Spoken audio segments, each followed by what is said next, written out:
Welcome everyone to Almost Cancelled. I am Peter, that is Connor, and we are going to talk about The Expanse, Season 5, Episode 1. It's called Exodus, so full spoilers for the episode, as always.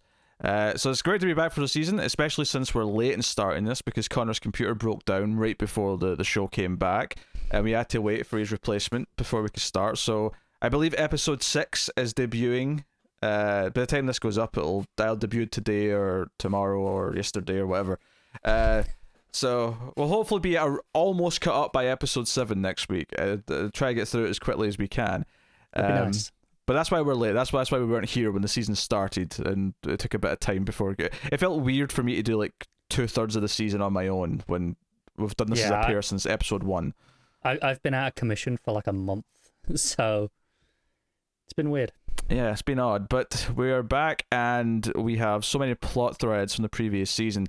I think the first thing that stuck out in my mind with this episode and get into Season 5, or penultimate season, because we know Season 6 is going to be the final one, is that everyone is on their own. They've split everyone up, and they're all doing their own subplots, and well, not even subplot, I mean, technically they're all just equally the main plots, because... They're their own plots, yeah. Yes. I mean, Holden and Naomi are together for a while, but by the end...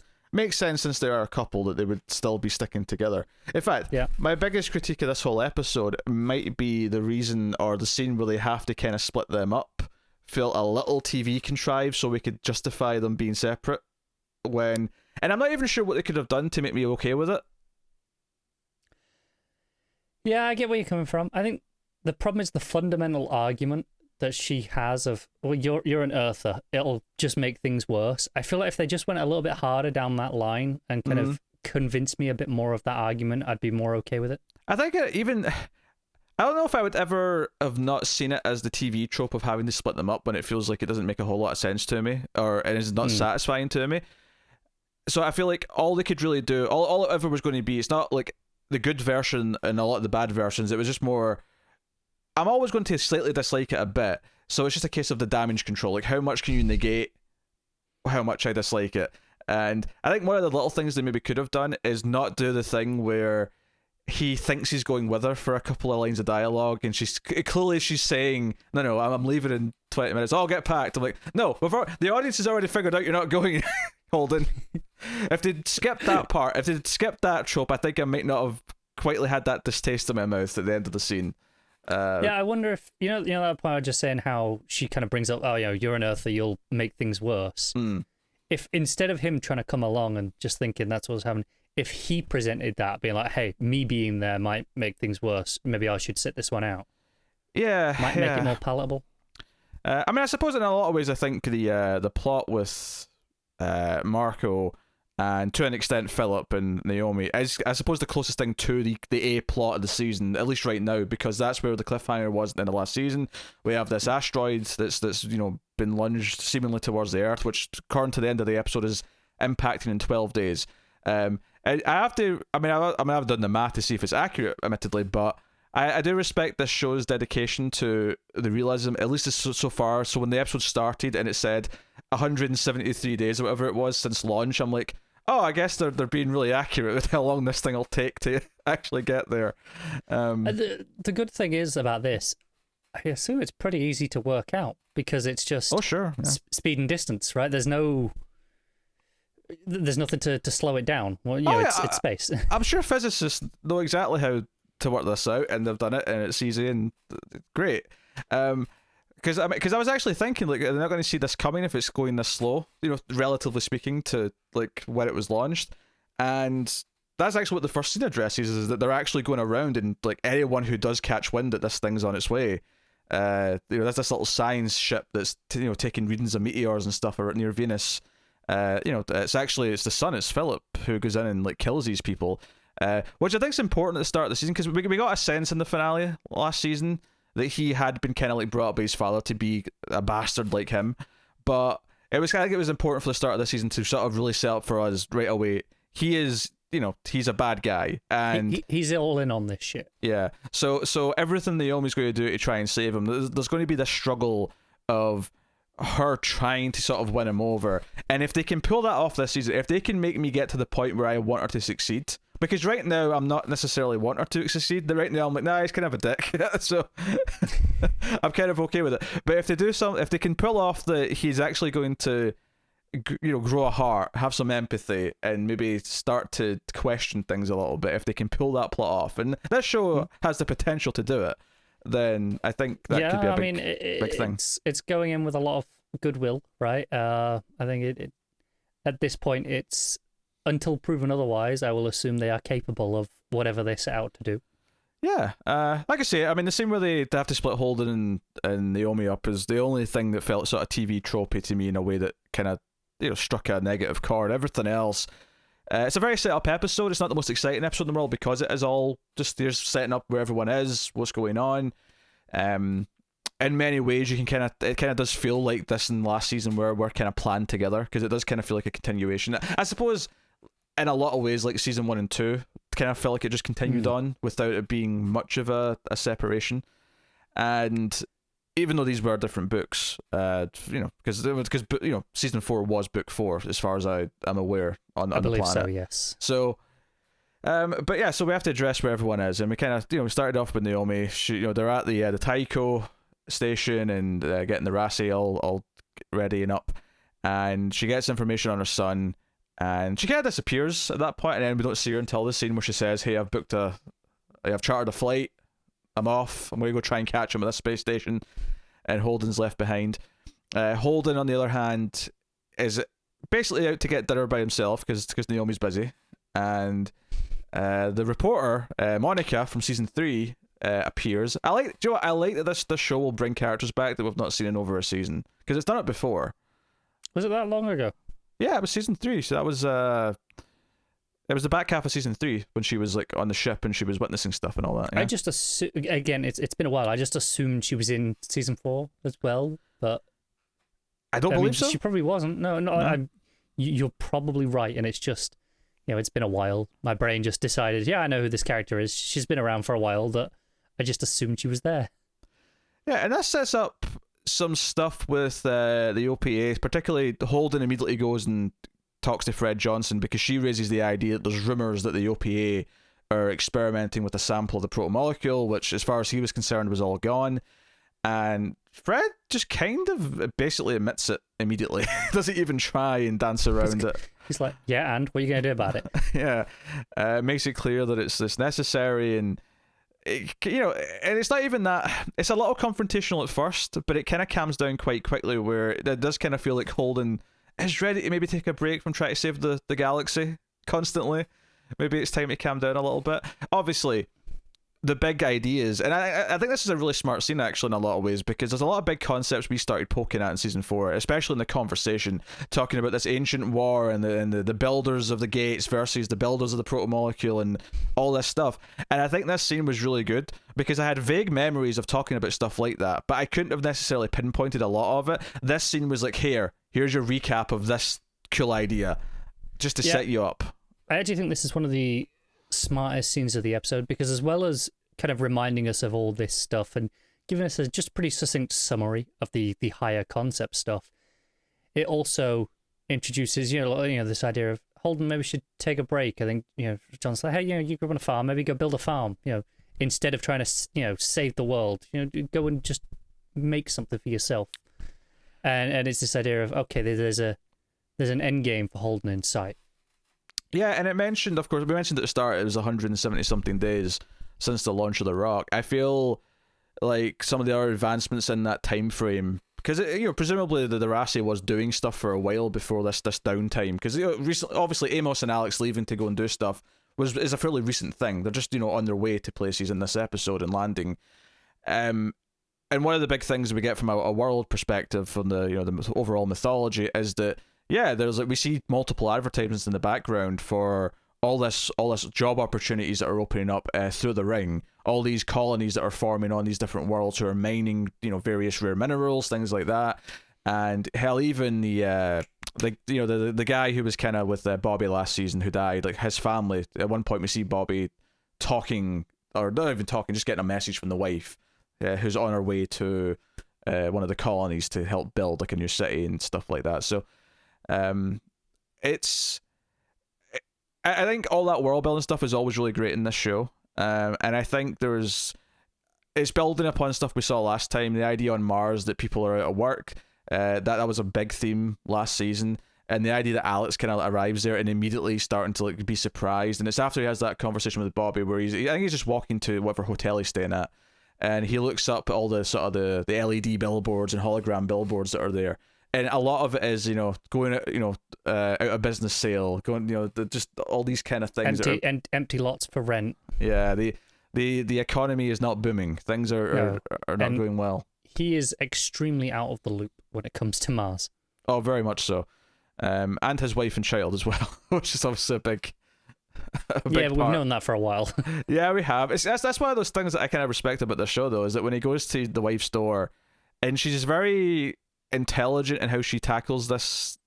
Well, it's not. I mean, she is intelligent, but more the writers are intelligent in how they have her just kind of say, "Look, there's two outcomes here, and either one will make you feel this or that. So which one do you want? Do you want to feel like you're missed, or do you want to feel like you don't have to be guilty because we've moved on and you don't have to feel bad that you abandoned us?" I kind of appreciate that in this scene. I think it'd be very easy for us to be annoyed by her because Alex is our character that we follow. But I think the show's done a good job over the seasons of like every time the subjects come up that, yeah, he's done a really noble thing by being out here and being withholding in the Rassi and helping save the solar system and all that. But it's always kind of made it very clear that he did just kind of abandon his family to do it. So yeah, in this scene, you're kind of like, yeah, you kind of deserve to have the door shut in your face. And then there's the follow-up with Bobby, and she's just like, what the hell are you doing? And you're like, yeah, what the hell are you doing? Like, this was over, and you feel guilty now because you've got some downtime to maybe go and patch things up. But like, so I'll be very curious to see what they do with that as the season goes on. Because I expect, given that him and Bobby are in the same place now, and she's still looking into these black market arms deals and all this new stuff that's going through Mars that was set up. She's working with a Vassarala. We get a little glimpse of that here. There's not much of it, just that she's trying to like sort of basically buy into deals and see who's selling things and tracking people and all that sort of stuff. But I imagine they're going to end up working together just because they're in the same place. But that would make sense. I'm actually fascinated because I could totally see this season keeping like the main characters apart for most of the season. Based on the pacing of previous seasons, I can see them not all getting together again until like episode 8 or 9. And I could agree with that, yeah. I could be wildly wrong. People have already seen up to episode 5, so maybe that's already over. By episode 3, they could be all together for all we know. But I would expect, given again the pacing of the show in the past and the speed at which this episode progresses its own things, at least half the season. Yeah. So Amos has some of the best scenes in this episode. Could be said about most episodes, to be fair. There's a lot of episodes where that may apply, but I think you forget how much you miss a character like Amos, and he's on this like just crappy little transport ship, and he's not in first class or anything like that. To the point where like these other guys who are living in this little, well, it's not living, they're traveling in this little crappy room on this ship, and they assume he's supposed to be first class because of the way he's dressed or whatever. And he just sort of lies down and says, like, "Do you snore?" And they sort of get nervous and go, "I don't think so. No, do I snore?" And there's this. I did like that because the first one's like no, and the second one's like no, and then he turns to the first one's like, "Wait, do I?"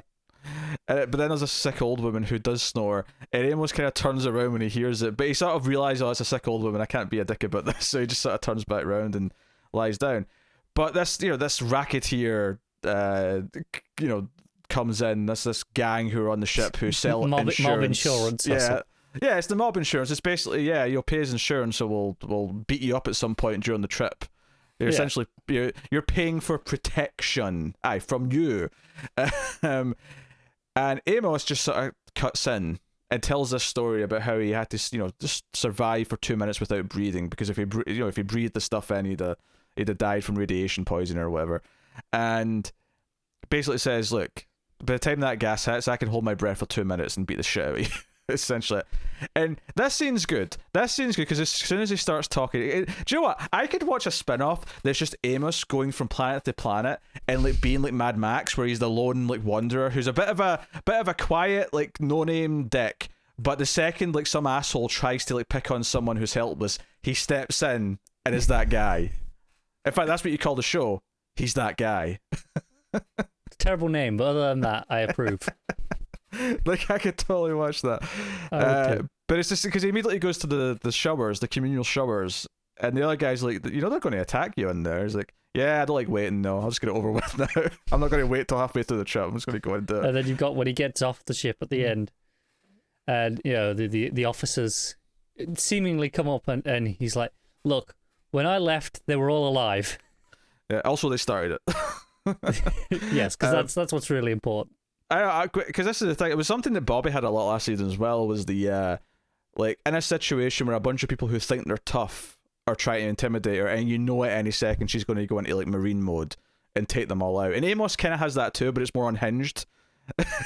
Like, he's still very good at it, but it's more psychotic. That we didn't really see any of it as well this time. No, we see the start of it, which is the next snap, the wrist snap, which was very brutal, I thought. Yes. But when I say we don't see, compared to what we can see with Amos in this show. And then he stabs someone with his toothbrush. It's all very visceral, but it's so yeah. He's going back to, because this is the thing that previously on did remind us that there was technically someone with that same name who was a mob boss, and that was like a bit of backstory that was teased that was hasn't so far been followed. But given that he's going home to Earth, I suspect we're finally going to dive into all that stuff. Especially as it included in the previous Leon. Well, yeah, it's usually a good tell sign. It is. That said, my favourite scene with Amos in this episode, it might actually be how he just kind of casually flirts with the Vassarala. And, like, because he calls her Chrissy, right? Because obviously her name's Christiana Vassarala.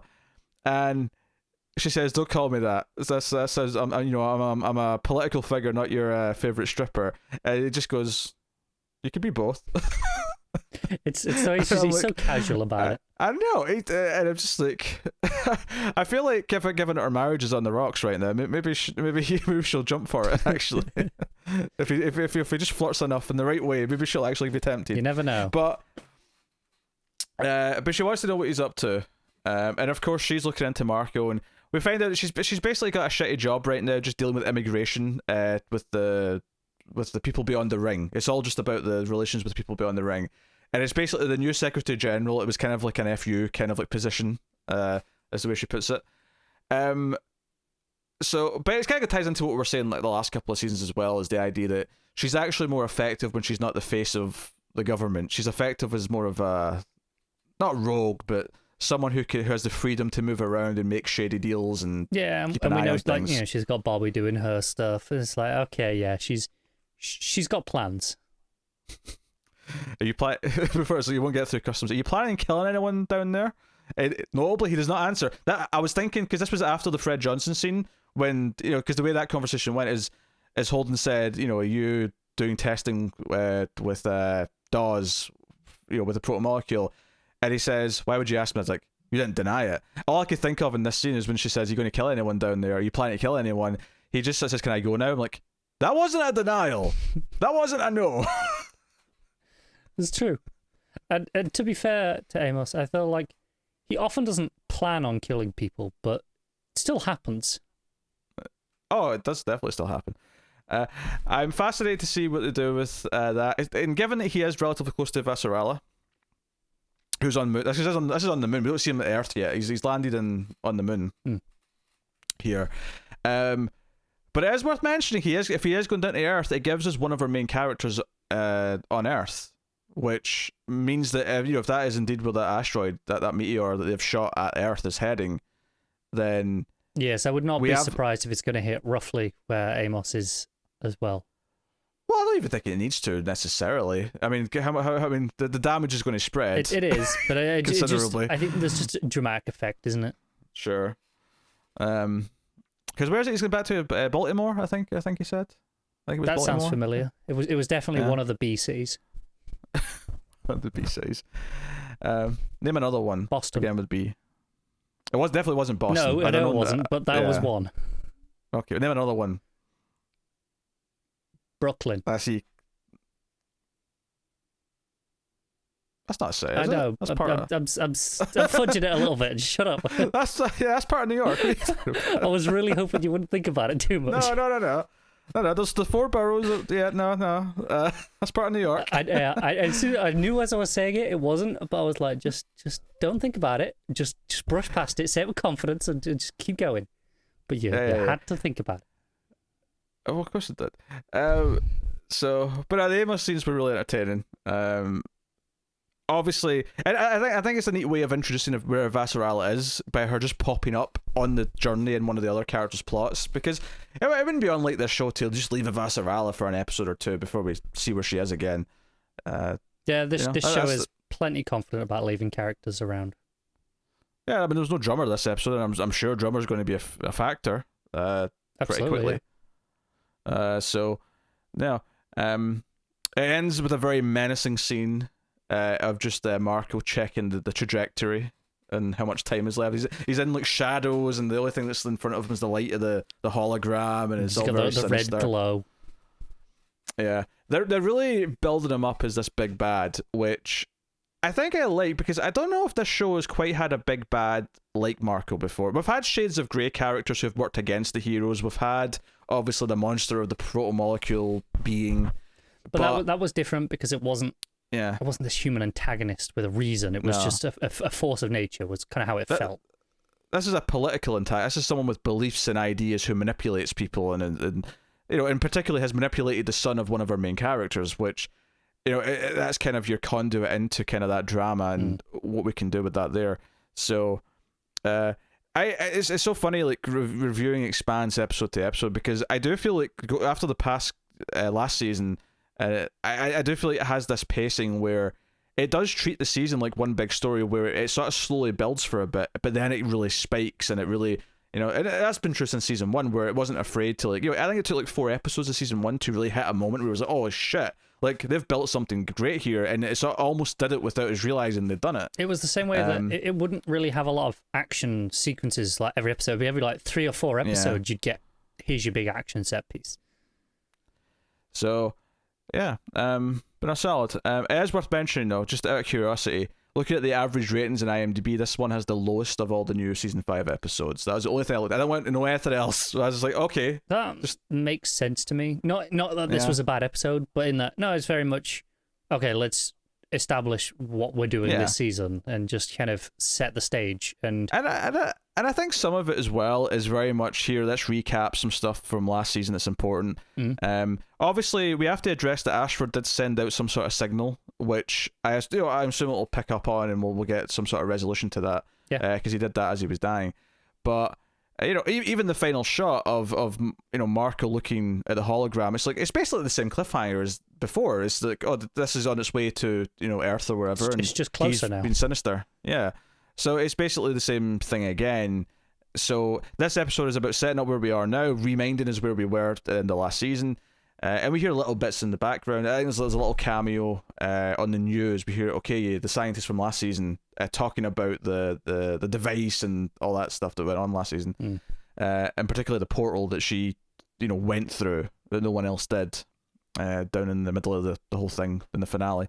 So, yeah, it's setting the table, and it's a pretty solid episode at doing that. It's maybe one of the lesser exciting episodes to talk about because of that.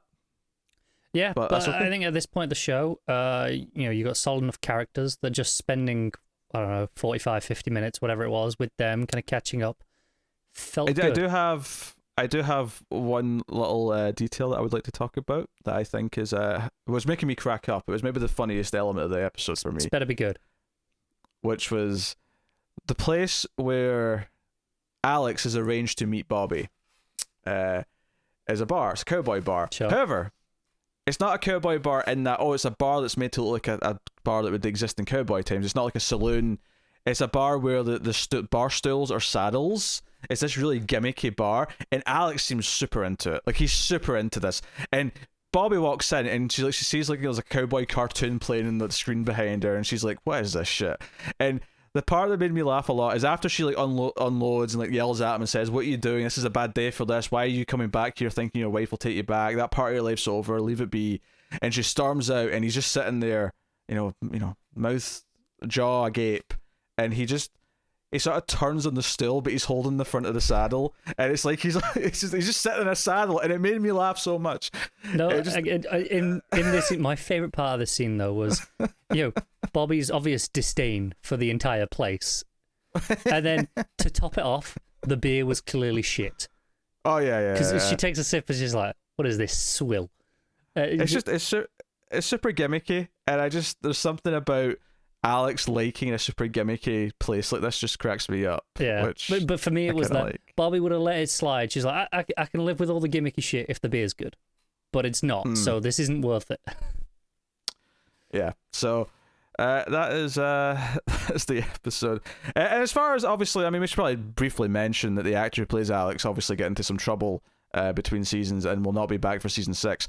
I don't think it's something that's super relevant to talking about the show itself, because we're talking about the character, we're not talking about him. I will say the only thing I did feel is maybe projecting some of that made, like, you know, Bobby yelling at him a little bit more cathartic and a little bit more enjoyable. A bit more fun. Sure. Yeah, just because of, you know, the projection that we put onto it.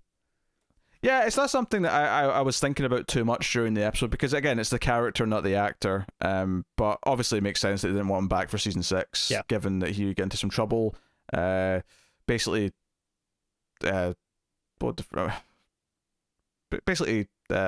the phrase? Grooming, I guess. Grooming sort of fans and younger fans at conventions and things like that. I was a bit more into it than that. You can look it up if you want to see the specifics. But yeah, so it is worth mentioning. But they've kept his plot. I assume it's because it ties heavily, because we speculate maybe they'll trim some of his plot in the edit room just because there was limit his exposure. And early on, I was noticing, there's a lot here that feels like I could have cut, but then it kind of, it's tying in with Bobby. I get it. Yeah, because it's tying with Bobby, it kind of has to be there almost entirely, if not, all of it. So it makes sense. I get it. So, but it's worth mentioning and just addressing that. Yeah, we're aware of it, because we never talked about it on a review of this. We talked about it in the TV news when it happened, but this is obviously something that happened between seasons. So. Yeah, so just keep that in mind. But yes, there's the thoughts on episode 1. Looking forward to watching episode 2. These should almost be daily. They won't quite be daily. There won't be one tomorrow, because this will go out on Wednesday. There won't be one on Thursday for sure. But from then on, we'll try and hit them almost every day till we're caught up. With maybe one day skipped here or there, depending. But the hope is to be almost caught up by episode 7 launching next week. And we'll definitely be doing episode 8 as a new episode when it hits the following week. So, absolutely, yeah. So look forward to that. I'm excited to be back watching The Expanse. And there's been kind of a drought of good TV to really care about recently. So I'm pleased to have this back. The one good thing about us getting to this a little bit late is it kind of starts the new year off right, TV-wise. True, yes, okay. Starts off in a good place for 2021. Yeah. But hey, so thank you very much for joining us. You can, of course, show your support by simply hitting the like button on YouTube. That is a nice and free way to support us. You can go a little bit further if you want to by heading over to patreon.com/MailFuzzTV and supporting us for as little as $1 per month and help keep all the content coming. You can, of course, follow us on Twitter at mailed_fuzz for channel updates and all some such stuff. But otherwise, that is it. So thank you once again for watching or listening. We always appreciate it. Keep watching TV. Have you got any vanilla?